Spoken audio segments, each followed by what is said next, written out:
वैष्णवीने आपल्या आयुष्याचा केलेला शेवट हा अत्यंत दुर्दैवी आहे. एकीकडे चांद्रयान यशस्वी झालं म्हणून आनंद साजरा करणारे आपण लोक, एआयच्या तंत्रज्ञानाच्या युगामध्ये वावरणारे आपण लोक, आणि अजूनही दुसरीकडे एक विकृत मानसिकता दिसते. म्हणजे हुंड्यासाठी पैशासाठी जर छळ होत असेल आणि त्यामुळे या विकृतीच्या मानसिकतेला बळी पडून आत्महत्या करण्यात वैष्णवीने आपलं आयुष्य संपवलंय. मी याचा जाहीर निषेध करते. याच घटनेच्या संदर्भात बोलायचं असेल तर थोडंसं खुलासाने मला आवर्जून सांगावंसं वाटतं. 6/11/2024 रोजी करिश्मा हगवणे यांनी राज्य महिला आयोगाला तक्रार दाखल केली होती. पण ही तक्रार होती ती भाऊजय आणि भाऊ यांच्या विरोधात. 7/11/2024 रोजी राज्य महिला आयोगाने तातडीने दखल घेत पौड पोलीस स्टेशनला कारवाई करण्याच्या सूचना दिल्या.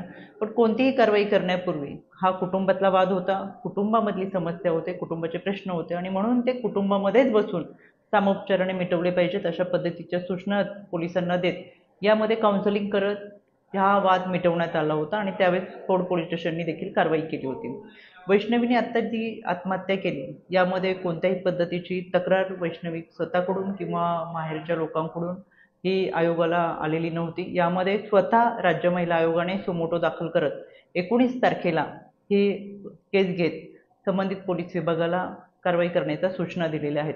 त्या अनुषंगाने आता यामध्ये 5 पैकी 3 आरोपी हे अटकेत आहेत. त्यामध्ये सासरा आणि दीर हे फरार आहेत.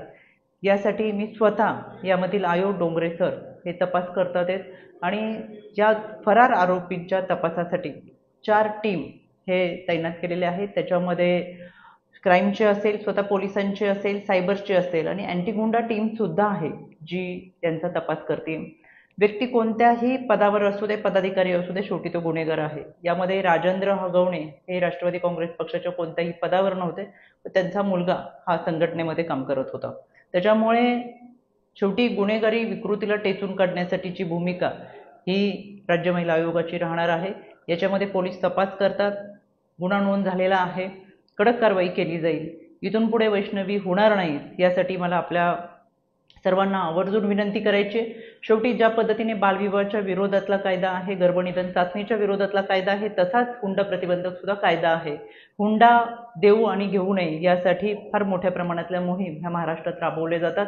त्याच्यामुळे जे कोणी हुंडा मागत असेल तर त्यांना खरं मुलगी नको आहे, हुंडा आणि लालसा त्यांच्या मनामध्ये आहे.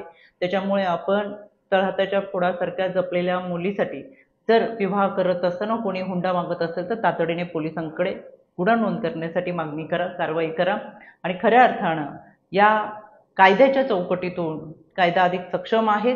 पण त्या पद्धतीने आपली भूमिका मांडण्यासाठी आपण सगळेजण एकत्रितरित्या काम करूया. राज्य महिला आयोगाच्या वतीनं सुमोटो दाखल करत यामध्ये पूर्णपणे पाठपुरावा केला जाईल. आरोपींवरती कठोर कारवाई आणि शिक्षा होईल यासाठी राज्य महिला आयोग हे सतर्क आहेत. पण त्याचबरोबर हुंडासाठी कोणाचा बळी जाऊ नये याच्यासाठी आपण सगळ्यांनी एकत्र येत खऱ्या अर्थानं भारतरत्न डॉक्टर बाबासाहेब आंबेडकरांनी तुम्हाला आणि मला संविधान दिलंय, घटना दिलंय, तर यासाठीच की माणूस म्हणून आपल्याला जगता आलं पाहिजे. म्हणून या संविधानाच्या माध्यमातून, कायद्याच्या माध्यमातून माणूस म्हणून जगण्याचा प्रयत्न आपण सगळेजण करूया.